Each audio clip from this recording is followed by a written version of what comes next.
Hello à tous, ici Sam, j'espère que vous allez bien. Voilà, ça faisait longtemps que j'avais envie de faire une petite vidéo pour qu'on parle de la marque Norda parce que j'ai fouillé un petit peu et bon, alors des reviews et des vidéos sur YouTube, j'en ai trouvé à l'appel, mais pas du tout en français.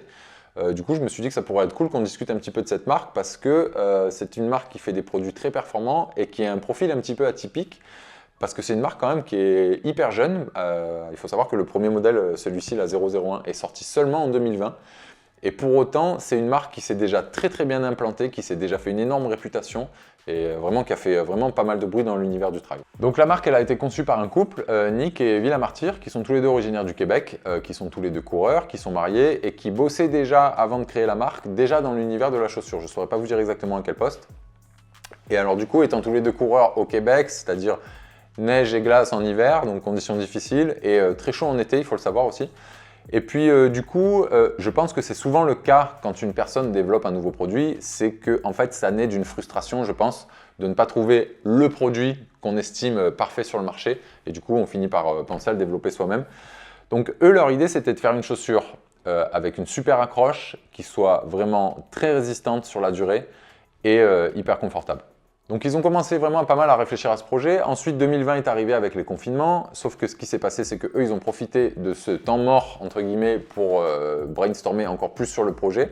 J'ai vu une interview aujourd'hui là dans laquelle ils disaient qu'en fait ils avaient fait vraiment énormément de réunions Zoom pendant les confinements pour justement se tourner vers des prestataires, etc. et s'entourer des bonnes personnes pour créer une chaussure qui n'existait pas, donc il y avait tout à créer. Alors du coup pour la semelle extérieure, sans grande surprise, ils se sont finalement tournés vers Vibram. Donc on a un bon gros monobloc en light base avec un dessin de crampon bien affirmé là, très présent. Donc adhérence vraiment terrible. Le light base du coup c'est ce qu'il y a de plus léger quand même chez Vibram, donc ça c'est toujours un gain de poids. La mousse de la semelle intermédiaire est aussi développée par Vibram. Alors j'ai discuté avec un mec de chez Vibram il y a environ 2 semaines là, à Paris. Il me disait que c'est vraiment très rare qu'ils développent des mousses pour des chaussures. Ils ont fait quelque chose pour la marque, je crois si je dis pas de bêtises, X Bionic. Je crois que c'était ça, ouais. Et peut-être une autre marque, mais j'ai oublié le nom. Donc voilà, c'est vraiment très rare. Mais en tout cas, quand on connaît la réputation de Vibram en ce qui concerne la durabilité, on se doute que ça va être une mousse vraiment très résiliente. Et du coup, moi, je peux vous dire que c'est le cas. Et après, pour la partie haute de la chaussure, alors là, ils se sont finalement tournés par un produit qui s'appelle le Dyneema. Alors le Dyneema, c'est un petit peu comme si vous disiez Gore-Tex ou Matrix ou ce genre de produit. C'est un produit breveté, pardon, que du coup les marques peuvent se procurer pour mettre sur leurs produits. Alors ça existe depuis très longtemps Dyneema, sauf que ça ne s'est pas toujours appelé comme ça. C'est un groupe qui a été racheté plusieurs fois. Je ne saurais pas vous dire depuis combien d'années exactement ça s'appelle Dyneema. Mais du coup, c'est utilisé déjà depuis bien longtemps pour tout ce qui est voile de bateau, parce que c'est très léger et extrêmement résistant. Toile de tente, tout ce qui est matériel outdoor, les sacs à dos, c'est utilisé dans le monde de la pêche, que ce soit pour les fils de pêche ou pour les filets carrément, ou même pour les fils de raquettes de tennis. C'est pas extrêmement respirant, je vous le cache pas. Après, voilà, on peut pas tout avoir. C'est vraiment un matériau extrêmement solide. Apparemment, c'est le matériau qui a le rapport poids-solidité le plus élevé, genre au monde.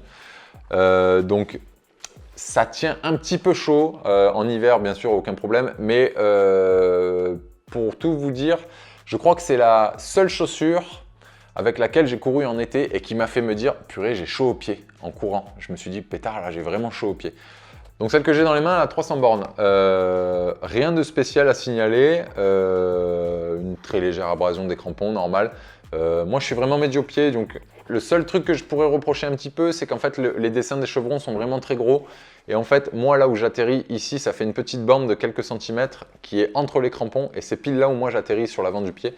Donc c'est vrai que j'aurais remonté un petit peu une des bandes de crampons pour qu'il y ait moins cet effet un petit peu de creux entre les crampons, parce que du coup j'ai l'impression un petit peu que l'avant de mon pied est dans un léger creux. Bon là je chipote un petit peu. La mousse, comme vous pouvez voir, elle est très peu plissée, genre résilience incroyable. Au début, alors cette mousse, elle a la réputation, j'ai vu beaucoup de vidéos en anglais qui en parlaient.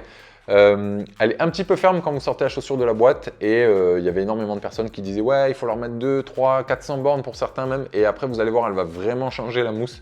Alors, sur les mousses normales, 2, 3, 400 bornes, quand tu mets 400 bornes à ta chaussure, bah, c'est là où tu commences à dire, bon, allez, à partir de maintenant, elle va commencer à être un peu floppy même. Et ben, sur celle-là, c'est pas des conneries. Moi, je suis assez lourd, donc 200 bornes, ça suffit. Et elle est vraiment plus rebondissante et plus moelleuse que quand je l'ai sortie de la boîte la première fois. On a une chaussure qui est quand même assez légère pour la moyenne à longue distance, avec un drop de 5 mm. Donc, on a 21 à l'avant et 26 à l'arrière. Ne vous laissez pas tromper parce que vous voyez à l'extérieur. Hein. Le pied est logé bien plus bas dans la chaussure que ce que vous voyez à l'extérieur. Donc un drop de 5 mm, moi je préfère, au moins il y a de drop, au mieux j'aime, mais bon, 5 mm ça va, ça passe encore. Et puis de toute façon, je me les suis quand même procuré parce que c'est vraiment pour moi une autre catégorie de produits. Donc là, pour moi, c'est même plus une chaussure, c'est vraiment un équipement. Quand j'ai acheté cette paire de chaussures, quand j'ai commencé à les utiliser, j'ai eu un petit peu la même sensation que quand j'ai acheté ma lampe Stutz à l'époque.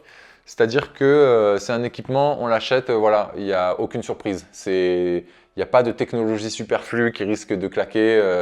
Ben voilà, les Stutz, c'est pareil que ça. C'est-à-dire que là, on a un produit qui est, entre guillemets, j'ai envie de dire sans être péjoratif, low-tech, mais par contre qui est infaillible, avec une résistance à toute épreuve. Et voilà, c'est un peu le pick-up Tacoma de la chaussure. Je ne sais pas si vous voyez ce que c'est. C'est vraiment le pick-up increvable qui n'est pas forcément extrêmement high-tech, mais que tout le monde s'arrache parce que c'est vraiment inébranlable, quoi. Au niveau du fit, alors ce qu'il faut savoir, c'est que le Dyneema, c'est pas un matériau élastique du tout. Par contre, à la manière d'un blouson en cuir ou d'un jean, petit à petit, à mesure que vous le portez, il va se faire à votre pied.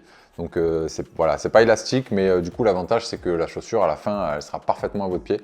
La toe box c'est pas trop serré. Moi sinon j'aurais beaucoup de mal à les utiliser, je serais pas trop fan je pense. Mais c'est pas aussi large que les toe box Altra auxquelles moi je suis beaucoup habitué. Mais en termes de confort, franchement c'est vraiment cool. La construction assez minimaliste. Alors on a l'impression que ça va gêner, je sais pas si vous voyez bien. L'arrière est très penché vers l'avant là comme ça. Mais en fait, une fois qu'on a le pied dedans, ça gêne pas du tout. Moi, j'aime bien la façon dont la languette vient se mettre sur le pied. En général, quand j'enfile ma chaussure, c'est vrai qu'elle a tendance à descendre un peu. Et quand je la mets bien, quand je la tire un coup avant de faire mes lacets, c'est là tout de suite, j'ai vraiment une sensation d'être bien enveloppé dedans. Ça, faut essayer pour voir ce que je veux dire. C'est vraiment, voilà, quand je mets la languette en place, j'ai tout de suite l'impression la sensation que je suis vraiment bien maintenu dans la chaussure. En termes de poids, du coup, on est à 268 grammes, ce qui est quand même pas forcément très lourd, c'est assez léger. Là, par exemple, je viens de recevoir la Lone Peak 9. Putain, elle fait 327 grammes, quoi. Genre, je sais pas ce qui s'est passé. La chaussure a pris 50 grammes. Alors, ok, ils ont mis du Vibram, mais bref. Donc là, on est un petit peu sur le même niveau d'amorti, on va dire. Et 268 grammes, franchement, c'est plus que raisonnable. C'est presque autant que son prix, parce que c'est là où le bas blesse, j'ai envie de dire, mais en même temps, si on réfléchit un petit peu, 275 €, c'est des chaussures qui sont vendues pour faire environ 1200-1500 km. Oui, vous avez bien entendu. C'est-à-dire que acheter une paire de chaussures Salomon ou autre avec lesquelles vous allez faire 400 bornes avant qu'elles soient éclatées et vous allez les payer 140 balles, finalement vous mettez 100 € de plus et vous pouvez faire à peu près tout ce que vous avez à faire pendant 1500 bornes avec cette chaussure. Donc franchement, alors moi je ne l'ai pas payé 275 €, j'avais trouvé un bon deal dans une boutique. Mais voilà, la chaussure est forcément un petit peu chère, mais je vous assure qu'en termes de résistance, comme je disais tout à l'heure, là on n'est plus sur une chaussure. Pour moi c'est vraiment une espèce de pièce d'équipement, tu vois, où tu es sûr que c'est fiable. Tu la mets, tu regardes même pas dans quel état elle est, est-ce que mon mesh il va déchirer aujourd'hui, est-ce qu'il va pas se déchirer. Tu la mets, tu n'y penses pas, c'est comme la Stutz. La Stutz limite, moi je regarde même pas si elle est chargée, je la prends, voilà, c'est ok. Donc en termes de sensation, voilà, moi je trouve que la mousse, elle est vraiment cool. Moi, ça m'a pas tant choqué que ça, même au début. Mais c'est vrai que je dois dire qu'elle est quand même plus sympa maintenant que quand je l'ai sortie. Je pense à une info là. Je vais vous mettre la photo là.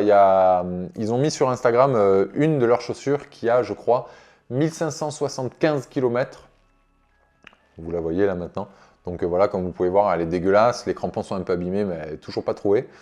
Et il y a un autre mec qui leur a envoyé une photo de sa paire de chaussures. Alors lui, il leur a mis carrément 2500 km et quelques. J'espère que je vous ai retrouvé la photo. Je sais pas, là, j'espère que j'ai pu retrouver la photo et que j'ai pu vous la montrer. Mais enfin voilà, en termes de durée de vie, c'est vraiment, vraiment un autre niveau là. On est même plus sur le même marché, pour moi, je trouve. Donc voilà, ça faisait un moment que j'entendais parler de cette marque, que j'en entendais du bien. J'avais demandé à Jason Schlarb comment était le fit, parce que lui, il venait d'Altra juste avant. Alors du coup, je me suis dit, tiens, ça m'intéresse, un mec qui est habitué à courir en Olympus et tout, je voudrais savoir ce qu'il en pense. Lui m'avait dit, franchement, vas-y, c'est pas aussi large qu'une Altra, mais c'est vraiment, vraiment easy à rentrer le pied dedans, il n'y a aucun problème.